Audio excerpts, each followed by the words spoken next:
Here's the recipe for my 4-ingredient, no baking Oreo Yule log. This recipe is so quick and easy and really yummy. I'm blitzing up 4 packets of Oreos. You'll want to blitz the Oreos to a fine crumb either by hand or with a blender. If you use a blender, don't forget to do what I did and add the blade in, otherwise it won't blend. I'm adding all of my Oreos into a ginormous bowl. Into my giant bowl, I'm taking some cream cheese. I have 280 grams.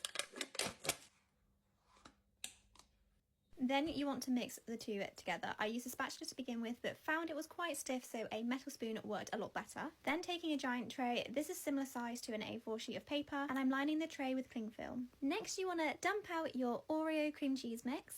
I found it best using my hands here, and I just pressed it down all the way across the baking tray. And to smooth the top, I went over with my spatula. For my filling, I went for a cookies and cream spread. You can use any of your favourite and be quite generous here. I used about 2/3 of the jar. This is the most challenging part of the recipe, but it's super easy. You want to take your cling film and very gently just roll your Yule log.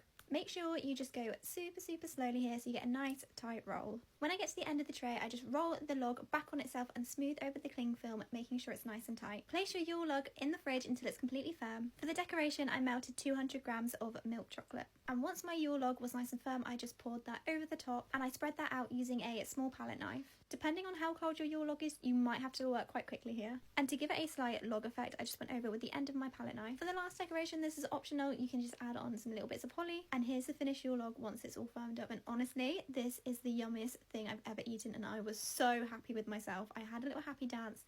It's delicious. So if you're doing a little bit of Christmas baking this year, I highly recommend you give this simple, easy recipe a go. And if you haven't eaten it all already, make sure you pop it in the fridge. Enjoy!